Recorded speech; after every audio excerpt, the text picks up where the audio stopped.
This is a video on the freedom of press. For starters, and I've been doing this mostly with Twitter, the atrocity that is Assange now locked up, supposedly for jumping bail on a case that was actually dismissed, and sentenced before even being charged with anything really, for nearly nearly a year in jail in the UK. Was a complete mess.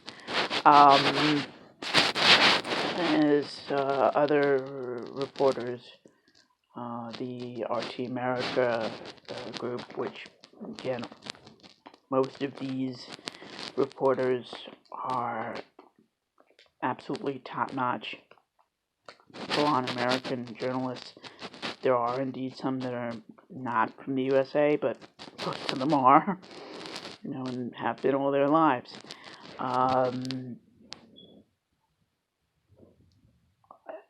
They're being, forced to register as foreign agents, and yet they're as American as U.S. as it gets. I mean,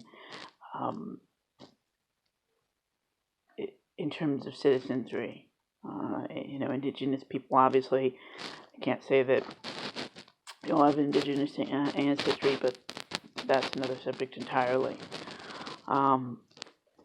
This is just an absolute mess. And now Facebook and Twitter both have banned accounts engaged in deplatforming of people. I've been noticing for a couple of, actually nearly a year now, that my strong allies have been getting shredded, shadow banned, and indeed deplatformed from Twitter and from Facebook. I've been shadow banned pretty much constantly on Twitter, and as I was on Facebook when I was on that platform. So, but as a disabled activist, what occurs to me is that, and seems to be missing on this conversation of censorship, by and large, is the fact that for Twitter, for YouTube, for Facebook, these are the only places that you can get access to meetings and to government data that you cannot get directly for free anywhere or by any other means. And in some cases, beyond the concept of free, you just can't get it by any other means other than via these platforms. And so for anyone who gets deplatformed, because of their views on anything, this means that they are banned from getting access to that realm of government information, which to me is completely wrong. There's no way else to say that. I mean, you can go into the concept of, say, well, where's the line, especially in terms of an activist, whether a person is a journalist or just a private citizen, in which case one would be, freedom of speech, the other one would be freedom of press. But the bottom line is both are protected by the U.S. Constitution, and therefore both should, or either one, this should be under the quality of you must protect said people, you must protect said access.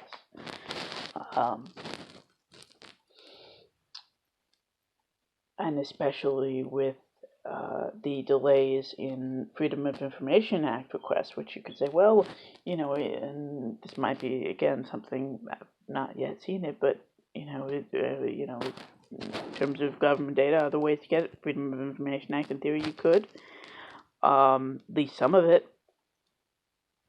but for starters, those take months to months to actually get, and you need to be really specific about it, and therefore when it's available already on one of these social media platforms,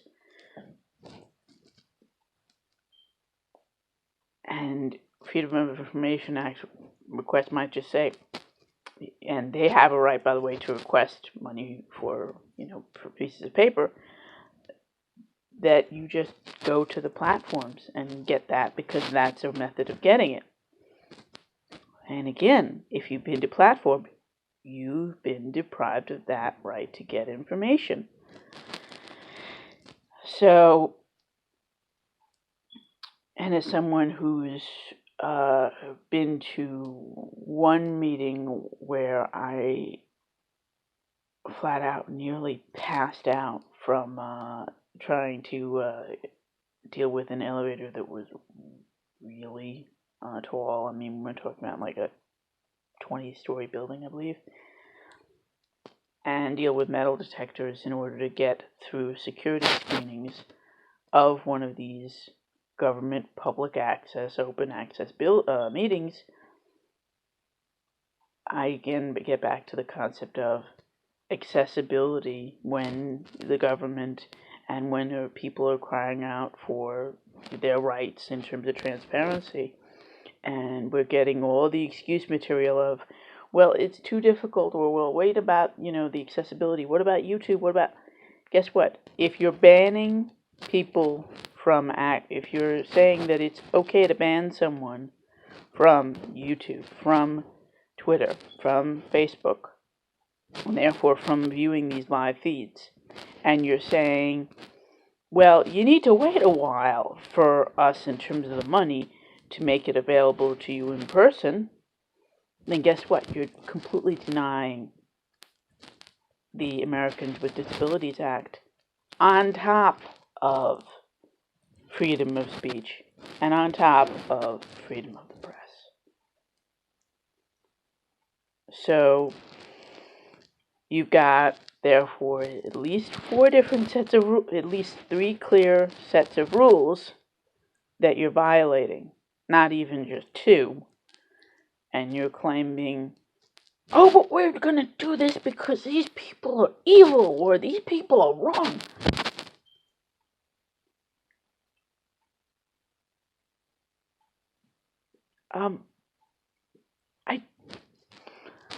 It boggles my mind.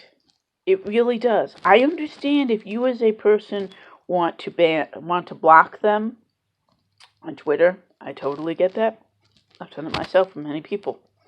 I completely understand putting your account on privacy mode so that they can't see you. Okay? I believe that people should 100% be able to remain anonymous on social media platforms, if that's their choice. Currently, I actually have my full name out there on Twitter between my handle and my screen name. Okay? But often I use a pseudonym as at least my screen name, and it changes quite frequently. But again, my thing is that you're going to say, we want to ban these people because we hate their ideas, because we think there are evil ideas.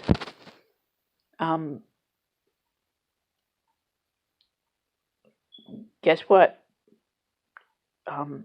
There are some ideas of a whole lot of people. In fact, probably most of them. At least one idea that pretty much everyone has that you're going to really hate.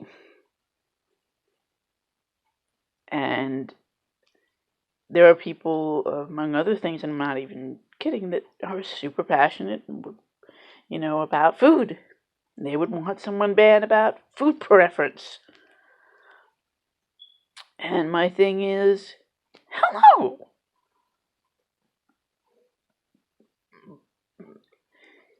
Yes, a bunch of those folks, at least 1 or 2 of them, were definite bigots. I still don't want them deplatformed. Okay? They were bigoted, at least one, Farrakhan sure as heck was, against Jews, without question. I still don't want him, and I still don't want him banned from Twitter or Facebook. Flat out. He should not have been deplatformed because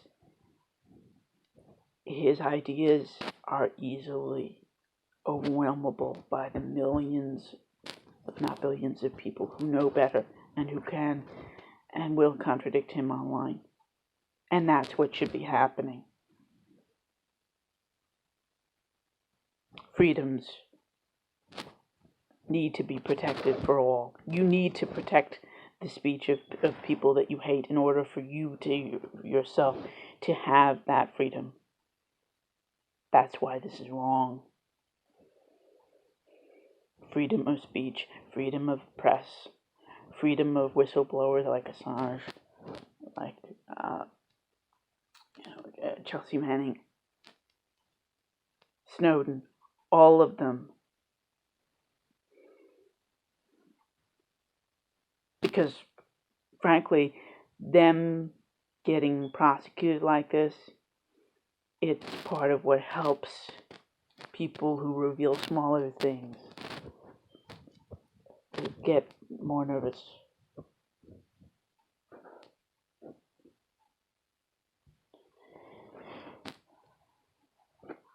This is a fight for us all.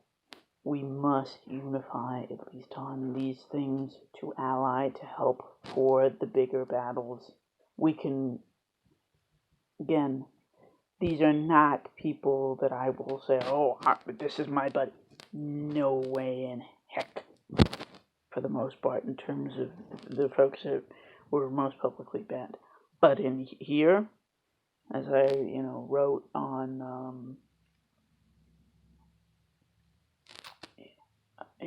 on one of their posts on Twitter today, I might only agree with him about as often as I see lunar eclipses, but I still am an ally of his on this one. Freedom of speech is critical.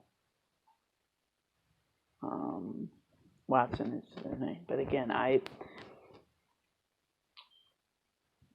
this is not someone that I'm going to say, oh, this is my buddy. No.